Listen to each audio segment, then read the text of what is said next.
السلام علیکم خواتین و حضرات، میرا نام ہے مہران اور آپ دیکھ رہے ہیں حق سیکر یوٹیوب چینل۔ یہ سیرت النبی کا ایپیسوڈ 2 ہے جس کا عنوان ہے 100 اونٹوں کی قربانی۔ عبد المطلب کو یہ حکم اس وقت دیا گیا جب وہ اپنی منت بھول چکے تھے۔ پہلے خواب میں ان سے کہا گیا منت پوری کرو۔ انہوں نے ایک مینڈا ذبح کر کے غریبوں کو کھلا دیا۔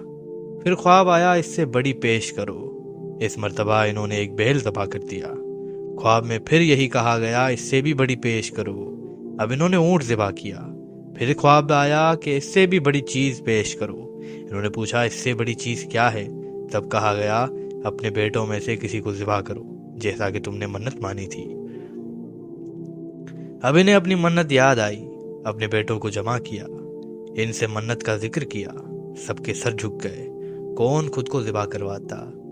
آخر عبداللہ بولے ابا جان آپ مجھے ذبح کریں۔ یہ سب سے چھوٹے تھے، سب سے خوبصورت تھے، سب سے زیادہ محبت بھی عبد المطلب کو انہی سے تھی، لہٰذا انہوں نے کرا اندازی کرنے کا ارادہ کیا۔ تمام بیٹوں کے نام لکھ کر کرا ڈالا۔ عبداللہ کا نام نکل آیا۔ اب انہوں نے چھری لی، عبداللہ کو بازو سے پکڑا اور انہیں ذبح کرنے کے لیے نیچے لٹا دیا۔ جو ہی باپ نے بیٹے کو لٹایا عباس سے ضبط نہ ہو سکا، فوراً آگے بڑھے اور بھائی کو کھینچ لیا۔ اس وقت یہ خود بھی چھوٹے تھے۔ ادھر باپ نے عبداللہ کو کھینچا، اس کھینچا تانی میں عبداللہ کے چہرے پر خراشیں بھی آئیں۔ ان خراشوں کے نشانات مرتے دم تک باقی رہے۔ اسی دوران بنو مخزوم کے لوگ آ گئے۔ انہوں نے کہا آپ اس طرح بیٹا کو ذبح نہ کریں، اس کی ماں کی زندگی خراب ہو جائے گی۔ اپنے رب کو راضی کرنے کے لیے بیٹے کا فدیہ دے دیں۔ اب سوال یہ تھا کہ فدیہ کیا دیا جائے۔ اس کی ترکیب یہ بتائی گئی کہ کاغذ کے ایک کاغذ پر 10 اونٹ لکھے جائیں، دوسرے پر عبداللہ کا نام لکھا جائے۔ اگر 10 اونٹ والی پرچی نکل آئے تو 10 اونٹ قربان کر دیے جائیں۔ اگر عبداللہ والی پرچی نکل آئے تو 10 اونٹ کا اضافہ کر دیا جائے۔ پھر 20 اونٹ والی پرچی اور عبداللہ والی پرچی ڈالی جائے۔ اب اگر 20 اونٹ والی پرچی نکلے تو 20 اونٹ قربان کر دیے جائیں، ورنہ 10 اونٹ اور بڑھا دیے جائیں۔ اس طرح 10-10 کر کے اونٹ بڑھتے جائیں۔ عبد المطلب نے ایسا ہی کیا، 10-10 اونٹ بڑھاتے چلے گئے۔ ہر بار عبداللہ کا نام نکلتا چلا گیا، یہاں تک کہ اونٹوں کی تعداد 100 تک پہنچ گئی۔ تب کہیں جا کر اونٹوں والی پرچی نکل آئی۔ اس طرح ان کی جان کے بدلے 100 اونٹ قربان کیے گئے۔ عبد المطلب کو پورا اطمینان ہو گیا کہ اللہ تعالیٰ نے عبداللہ کے بدلے 100 اونٹوں کی قربانی منظور کر لی ہے۔ انہوں نے کعبے کے پاس 100 اونٹ قربان کیے اور کسی کو کھانے سے نہ روکا۔ سب انسانوں، جانوروں اور پرندوں نے ان کو کھایا۔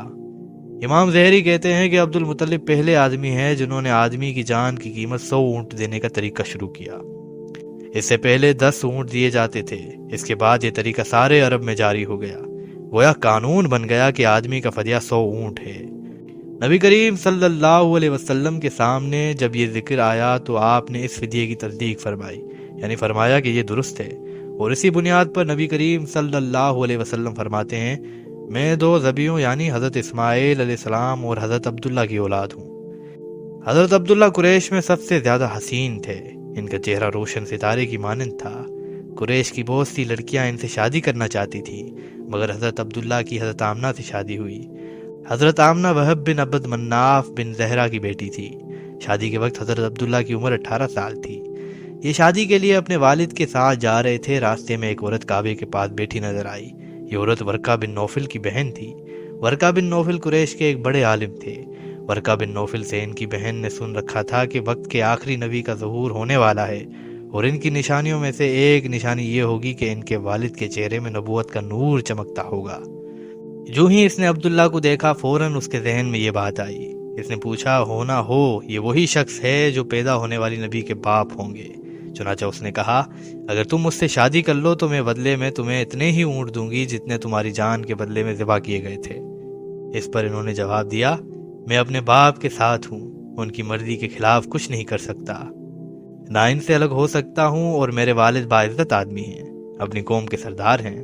بہرحال ان کی شادی حضرت آمنہ سے ہو گئی۔ آپ قریش کی عورتوں میں نسب اور مقام کے اعتبار سے افضل تھیں۔ حضرت آمنہ حضرت عبداللہ کے گھر آئیں۔ آپ فرماتی ہیں جب میں ماں بننے والی ہوئی تو میرے پاس ایک شخص آیا، یعنی ایک فرشتہ انسانی شکل میں آیا۔ اس وقت میں جاگنے اور سونے کے درمیانی حالت میں تھی۔ عام طور پر اس حالت کو غنودگی کہا جاتا ہے۔ اس نے مجھ سے کہا تمہیں معلوم ہے تم اس امت کی سردار اور نبی کے ماں بننے والی ہو۔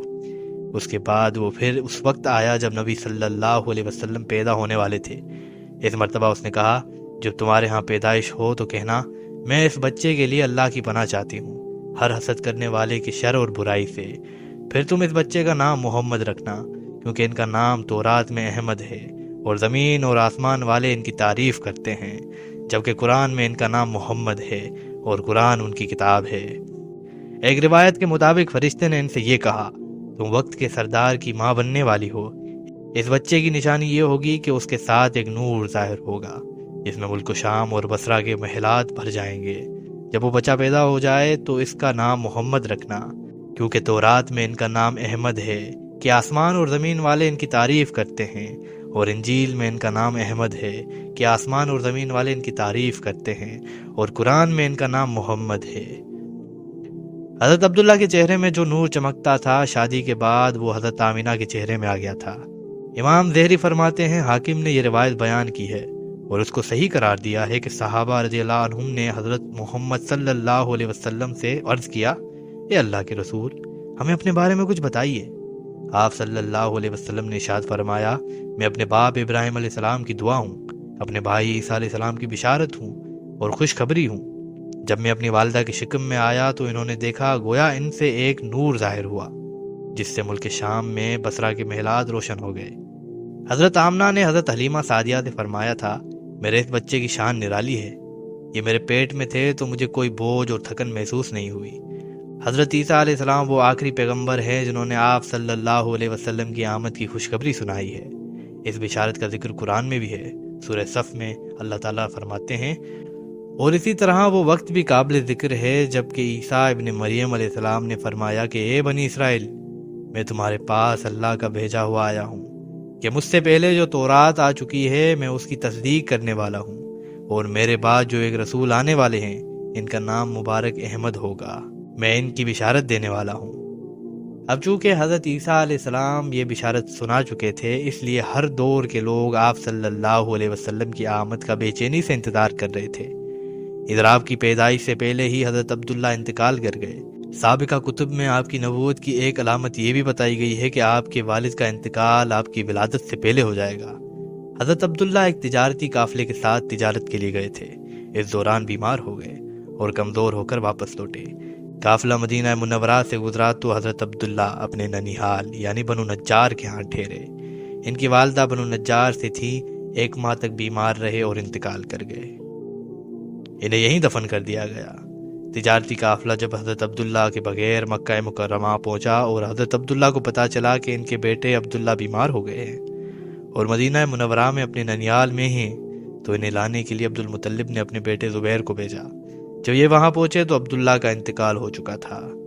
مطلب یہ کہ آپ صلی اللہ علیہ وسلم اس دنیا میں اپنے والد کی وفات کے چند ماہ بعد تشریف لائے۔